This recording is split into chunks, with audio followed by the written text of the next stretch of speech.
Según la UNESCO, más de 850 millones de niños y jóvenes en el mundo han tenido que abandonar las aulas a causa de la pandemia. México no es la excepción. Aunque ya hay fecha para el inicio a clases, maestros y padres de familia nos seguimos preguntando si estamos preparados para que nuestros hijos adquieran los conocimientos necesarios desde casa.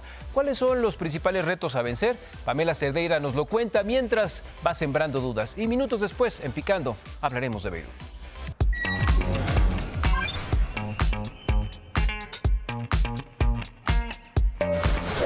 Esta semana, padres y madres de familia, escuchamos las palabras más aterradoras que hemos escuchado desde que empezó la pandemia.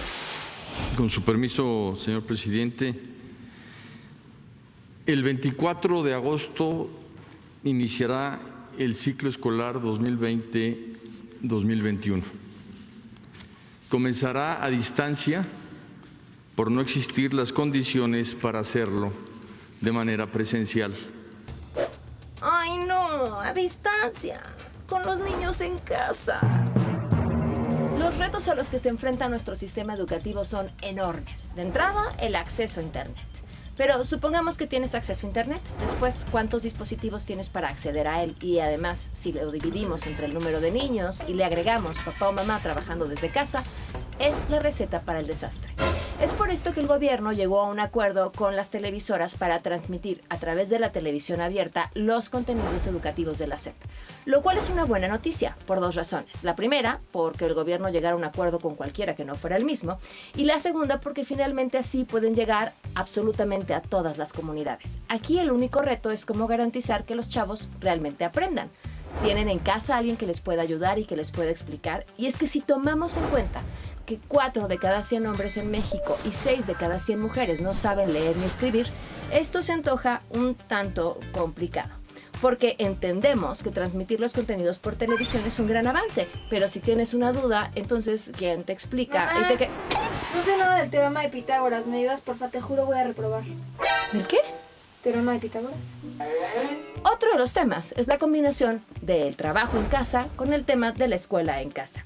Gracias a Susan M. Edwards y Larry Snyder, podemos saber con números a qué nos referimos cuando decimos que es una tarea imposible. Ellos publicaron su pequeño estudio en el Washington Post. Este estudio consistió en, durante 3 horas, designar solamente un padre que era a quien los niños tenían autorización para interrumpir mientras trabajaba. Así que a lo largo de estas 3 horas, tomó nota cada vez que era interrumpido. De 3 horas pudo trabajar 2 horas y media. Y ustedes dirán, uy, eso es buenísimo, 2 horas y media es muchísimo tiempo. Bueno, no, es que no fueron 2 horas y media de corrido. De hecho, sufrió varias interrupciones. Durante las 3 horas fue interrumpido 45 veces. Más o menos 15 veces por cada hora. Esta es la gráfica que muestra los resultados. Aquí pueden ver en los bloques amarillos, son el tiempo sin interrupciones. No hay internet, ¿me prestas su teléfono? Mamá, Sophie me está pegando.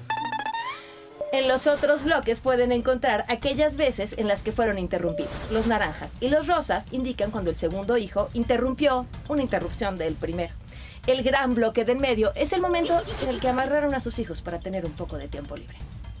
Bueno, entre si conseguimos que los contenidos lleguen a estudiantes y en casa podemos o no ayudarles con el tema, ¿qué va a pasar con la educación? Esa es la gran pregunta. Nuestra capacidad para sumar, restar, dividir, entender lo que leemos va mucho más allá de las calificaciones que saquemos o la tabla en lo que nos midan. Tiene que ver con nuestra capacidad para ver más allá de nuestras circunstancias, para entender y explicar el mundo que nos rodea. Y francamente, en donde estábamos parados antes de la pandemia, no era un buen lugar.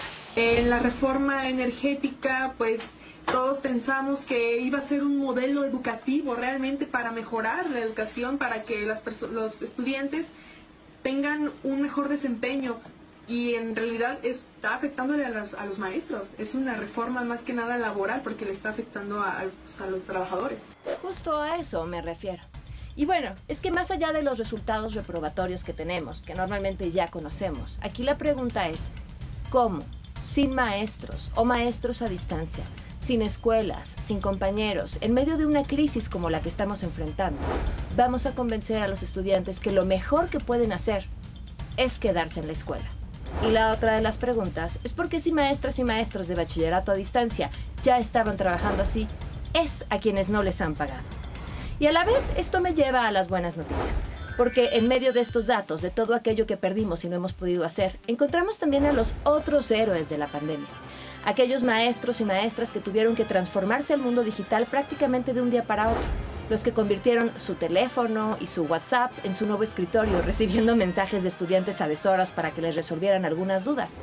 O aquellos, por ejemplo, que convirtieron sus camionetas en aulas móviles y aquellos que fueron hasta la casa de sus estudiantes para